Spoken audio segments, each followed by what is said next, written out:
honra teu pai e honra a tua mãe. Ele, porém, respondendo, lhe disse: mestre, tudo isso guardei desde a minha mocidade. E Jesus, olhando para ele, o amou. Ele disse: falta-te uma coisa.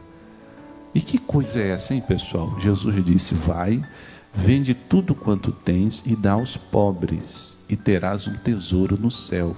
E vem e segue-me. Então Jesus o amou. Jesus queria que ele fosse para o céu, sim ou não, pessoal?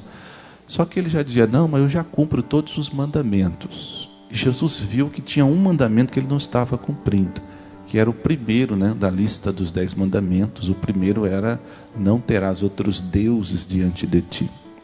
Ele podia dizer: não, mas eu não tenho outro Deus. Onde é que está meu ídolo? Onde é que está a imagem que eu adoro? Não tem mais.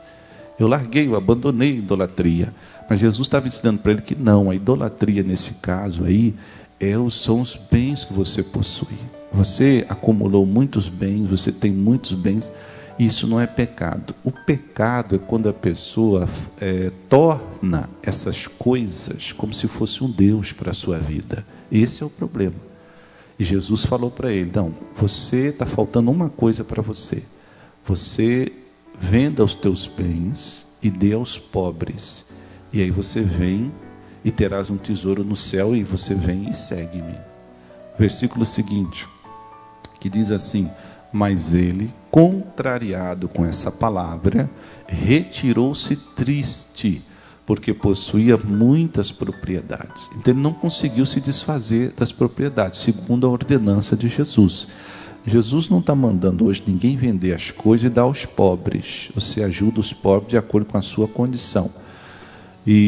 Mas no caso dele, é que ele tinha transformado a vida financeira dele, os bens materiais que ele possuía, numa espécie de ídolo para ele.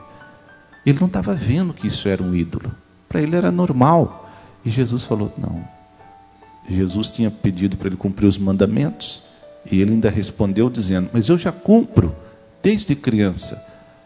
Mas qual é o primeiro dos 10 mandamentos? Esqueci. Isso mesmo, não terás outros deuses diante de ti. E você tem transformado esses bens em Deus. Então, pessoal, veja que essas coisas tendem a ocupar o lugar de Deus.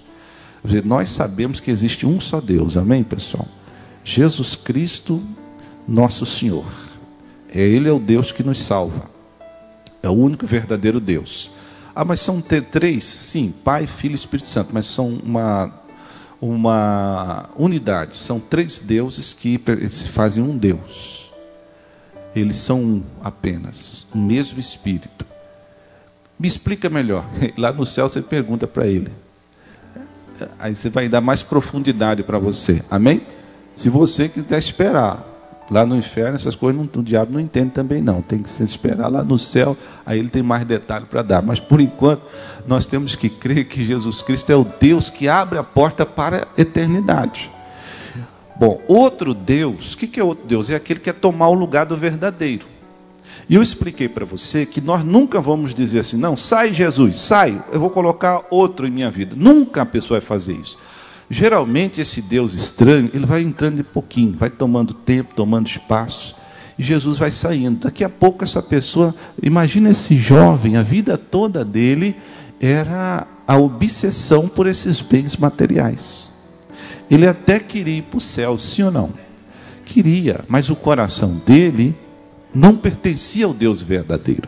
Então veja que hoje nós estamos vendo uma geração, pessoal, que essa geração, esta cultura geracional dessa última era, desse último tempo, né, desse último século, como a Bíblia diz, trabalha para que Jesus se torne esquecido na nossa vida. Se Jesus é tudo, se é o bem mais precioso, como é que ele vai ficar esquecido? Ele tem que ser Senhor. Ele tem que ser o centro da nossa vida. Ele tem que ser o que ele foi com Israel, quando Israel saiu do Egito, o guia de Israel. A nuvem que ia sobre Israel, direcionando Israel e abençoando Israel. Então Jesus tem que estar sempre aqui, na mente, no coração. Todo dia uma palavra sobre Jesus, uma mensagem, um alimento, uma revelação nova sobre o Salvador. Isso garantirá um bom caminho, uma boa jornada, sucesso, provisão, cura e bênção sobre a nossa vida. Paulo está dizendo: não vos façais, pois, idólatras, como alguns deles. Conforme está escrito, o povo assentou-se a comer e a beber e levantou-se para folgar. Quer dizer, totalmente dado aos deleites desta vida e perdeu totalmente o sentimento da fé. Então, muitas pessoas, pessoal, elas vão se esquecendo de Deus. Deus, assim, quando der, quando puder, quando Deus permitir, quando for a hora, elas vão deixando Deus de lado. As coisas terrenas vão se tornando mais importantes. Você pode estar ganhando dinheiro, mas se você sentir que esse seu dinheiro, esse seu trabalho está tomando tempo, que era tempo precioso para você estar se alimentando de Jesus, aprendendo sobre Jesus, cuidado, isso pode ser um perigo para você.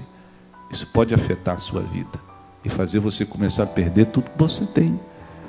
Então, para muitos, às vezes é melhor o pouco, mas com Jesus firme no seu coração. Porque o muito significa tomar espaço de Jesus, expulsá-lo para mais longe, colocá-lo de lado. Esse é o problema para nós. Ele é o sustento de todas as coisas. Continuando, no versículo 8 diz assim: e não nos prostituamos, como alguns deles fizeram, e caíram num dia 23 mil.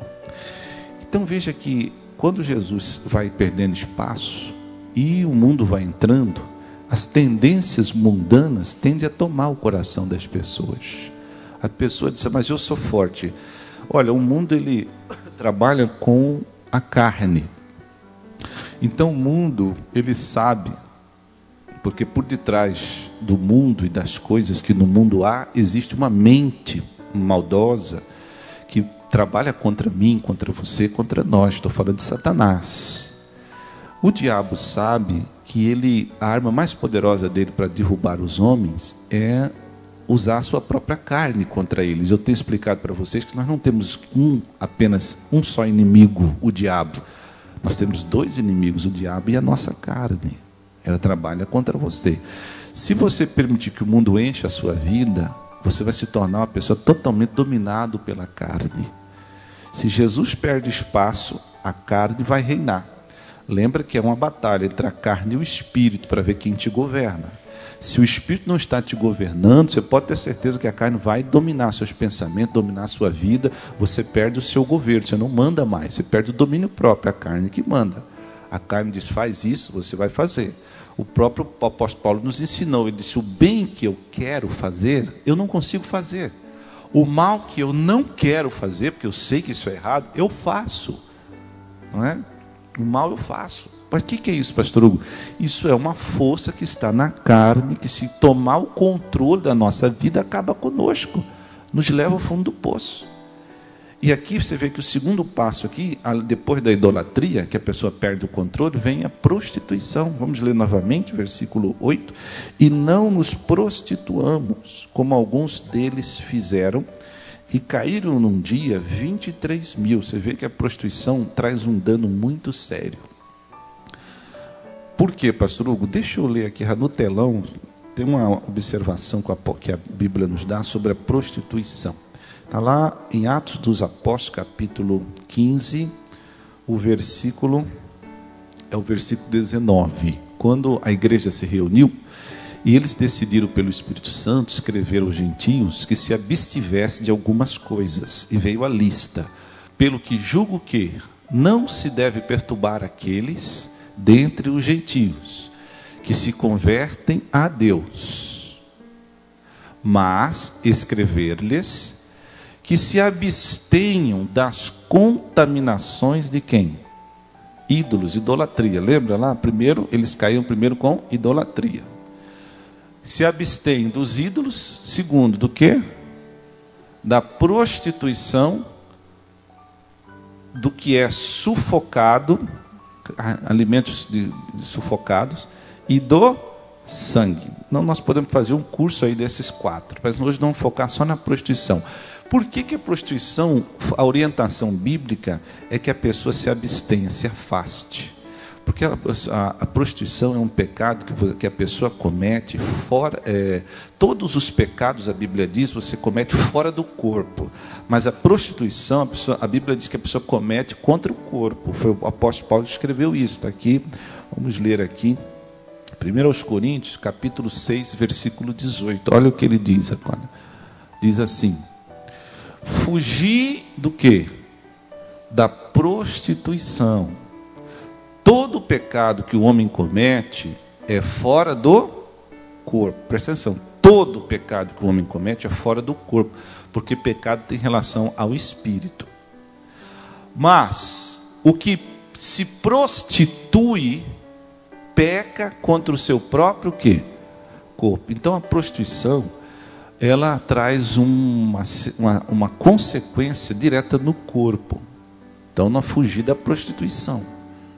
Todo tipo de envolvimento sexual fora do que é abençoado por Deus, a pessoa tem que procurar e buscando força do Senhor Jesus para sair fora, porque isso vai trazer uma consequência no seu corpo. Mas que consequência seria? Olha, o corpo sofre, basicamente ele sofre com doenças, sim ou não? Então alguma coisa acontece no corpo que não é boa, que a prostituição traz. Então, prostituição a gente tem que chutar para fora, fugir, né? O apóstolo nem manda resistir e dizer: venha que eu sou forte, eu resisto a você. O apóstolo Paulo diz para fazer o quê, pessoal? Fugir. Quem está vindo ali? É a prostituição. Bicho, eu estou se mandando, sai fora daqui. Amém? Porque se você for dar uma de forte, nós temos aprendido que com carne não se brinca. E nós temos que fugir para onde, pastor Hugo? Olha ali. Fugir para cá, diga graças a Deus. Fruto esse é o esconderijo que vai vencer a carne. Aqui, pessoal, você tem tudo, domínio próprio. Aqui você tem. Então nós temos que fugir, obedecer a instrução bíblica. Porque veja que lá no passado, sem a proteção do Senhor Jesus, a prostituição levou esse povo, caíram 23 mil num só dia lá. Negócio bravo. Voltemos lá para finalizarmos, pessoal. 1 Coríntios 10, agora o versículo 9. No versículo 9 tem outra coisa importantíssima, irmãos, talvez a mais de todas. Ele diz: e não tentemos a quem? A Cristo, como alguns deles também tentaram e pereceram pelas serpentes. Você se lembra do caso da serpente no deserto? Vamos lá e ver esse caso que está aqui em Números capítulo 21. O versículo é o versículo 4, quando o povo murmurou. Olha só, olha o que aconteceu com eles. Este será o ministério dos filhos de Coate. Versículo 5. Não, é Números 21, acho que o rapaz ali não ouviu direito. Números 21, o versículo é o versículo 4. Então partiram do monte Or, a caminho do Mar Vermelho, a rodear a terra de Edom. Porém, a alma do povo se angustiou-se muito no caminho. Próximo. E o povo falou contra Deus e contra Moisés. O povo disse: por que nos fizeste subir do Egito para que morrêssemos nesse deserto? Pois aqui não há pão e nem água há. Ponto. Só um minutinho. Veja que eles estavam reclamando. Eles estavam angustiados. Não há pão e não há água. Só que preste atenção. Esse momento é um segundo momento. Eles foram à terra prometida. Lá tinha pão, leite, mel em abundância. Diga graças a Deus. Aí eles rejeitaram a terra e voltaram para o deserto. Veja que a segunda volta deles para o deserto, a coisa estava pior. Não havia pão e nem água, mas a culpa era de quem? Eles rejeitaram a terra prometida. Então veja que a situação deles já estava pior, já estava ruim. Mas havia uma comida assim para eles. Não há pão, claro que havia pão. Deus mandava o maná. O maná era aquela sementinha de coentro que caía todo dia do céu. O maná representa o próprio Senhor Jesus, o pão vivo que desceu do céu. Então eles estavam cometendo um grande erro. Eles falaram contra Deus, Deus Pai, falaram contra Moisés. E não aconteceu nada de ruim com eles. Mas quando eles falaram do maná, perceba, ó, eles falaram, vamos ler novamente, o povo falou contra Deus e contra Moisés. O que eles falaram? Por que nos fizeste subir do Egito para que morrêssemos nesse deserto? Pois aqui não há pão e nem água. Ok. Aí vem, e a nossa alma tem fastio deste pão tão vil. Estavam falando de quem? Do maná. E o maná representa quem? Jesus. Veja, enquanto eles falaram contra Deus e falaram contra Moisés, não aconteceu nada de ruim. Porque quem protege é Jesus, amém? Mas quando eles falaram contra Jesus, que era o pão, eles perdem a proteção. Perdem a proteção. Se Jesus é o único que protege, e a pessoa o despreza, a proteção sai. E em seguida, eles foram atacados. Porque sem proteção, o inimigo vê que a pessoa está desprotegida. Olha, no versículo seguinte, não demorou, ó. Então o Senhor mandou entre o povo serpentes ardentes que morderam o povo e morreu muito povo de Israel. As serpentes, elas já existiam ali, elas estavam por ali. O deserto é infestado de animais peçonhentos, principalmente serpentes. Mas veja que o povo estava caminhando no deserto e as serpentes não tocavam neles, por causa da proteção. E quem protege? Jesus. O símbolo de Jesus nesse tempo era o pão, o maná. Quando eles desprezaram o pão, eles falaram contra Deus e contra Moisés. Houve perdão. Mas quando eles desprezaram o pão, que é Jesus, não tem perdão. A proteção sai e as cobras o atacam. Cobra, serpente na Bíblia é símbolo do diabo. Meu irmão, a Bíblia diz que o diabo ele anda assim, ó, esperando ao nosso derredor. Então ele está aqui, ó, só esperando a proteção sair. Ele espera a proteção sair. Ele não pode tocar em você. Mas quando essa proteção sai, as serpentes vieram imediatamente. Deus teve que permitir, porque o único meio pelo qual Deus protege é através do seu Filho. Então, pessoal, quando nós temos entendido a importância do Filho de Deus na nossa vida, está tudo aqui, Paulo está mostrando para a igreja aos Coríntios. Não desprezem Jesus. Ele é a vossa proteção. Não deixe ele se tornar número 2 na sua vida, número 3, número 4, número 5. Ele tem que ser o número 1 da sua vida. Diga graças a Deus. O centro da sua vida. E ele é tão lindo. Ele te ama tanto. Ele morreu por você. Pagou por você. Ele fez tudo por você de graça. Amém? Te deu a salvação. Ele te cura. Quando você pede, ele te ajuda. Ele te perdoa. Ele é misericordioso com você. Por que uma pessoa tão linda dessa fica lá no final da fila da minha vida? Às vezes Deus lá no céu fica pensando, como esse povo não consegue entender em relação a esse povo da Bíblia? Eles desprezaram o mais importante, que é Jesus. Voltemos lá no versículo 8 para terminarmos, né? Versículo 9, perdão. E não tentemos a Cristo, como alguns deles também tentaram e pereceram pelas serpentes. Está vendo? Paulo está fazendo a ligação daquele maná com Cristo. Assim como o povo tentou a Cristo, não tentemos a Cristo. Cristo é Senhor da nossa vida. E finalizando o versículo 10, ele diz, não murmureis, como também aqui alguns deles murmuraram e pereceram pelo destruidor. Cuidado com a murmuração. A murmuração é um pecado. E muita gente sofre justamente por não achar que é pecado. Ah, não, murmurar não é pecado, pastor Hugo. Na visão de Deus é. Então a murmuração, o povo cometia muito isso. Quando eles recebiam uma instrução, uma palavra, Eles iam para casa, naquele tempo eles moravam em casas, no deserto eles moravam em tendas, né? E eles ficavam murmurando lá na tenda.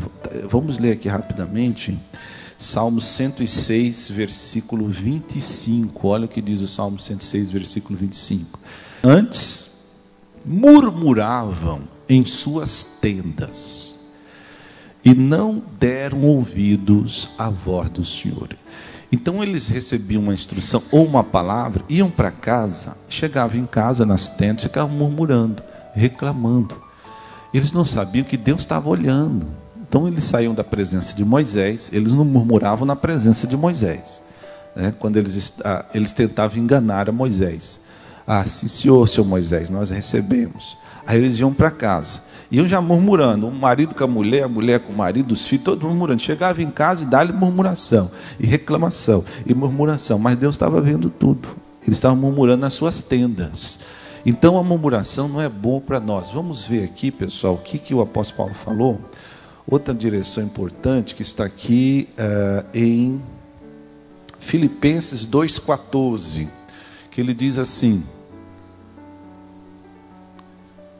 Filipenses 2,14, fazei todas as coisas, sem o que, pessoal? Sem murmurações, nem contendas. E essa questão aqui não está ligada só ao âmbito religioso, né? Não é só o pastor prega uma palavra, aí você vai para casa, chega lá, fica murmurando, fica reclamando. Não é isso, mas em todas as coisas. Muitas vezes lá no seu trabalho, o patrão baixou um decreto lá e você chegou em casa, já murmurou, já xingou, já falou, já bradou. Isso não é bom. A Bíblia diz, fazei todas as coisas sem o quê? Murmuração. Se você, mas não estou gostando não, então ora a Deus, Senhor, prepara um trabalho novo para mim, então um emprego melhor, outra porta. É melhor do que ficar murmurando nas tendas, ficar murmurando em casa, levar essa murmuração para dentro da sua casa. Não é isso que Deus quer para nós. Nós não precisamos disso. Diga graças a Deus. Nós temos Deus, nós temos a cobertura daquela nuvem que nos abençoa. E finalizando, vamos ler o versículo, voltemos lá para o versículo 1 Coríntios 10, versículo 10. Não murmureis, como também alguns deles murmuraram e pereceram pelo destruidor. Ora, tudo isso lhes sobreveio como figuras, estão escritas para aviso de quem, pessoal? Para aviso nosso, para quem já são chegados os fins dos séculos. Está falando conosco, nós somos a geração do fim dos tempos, né?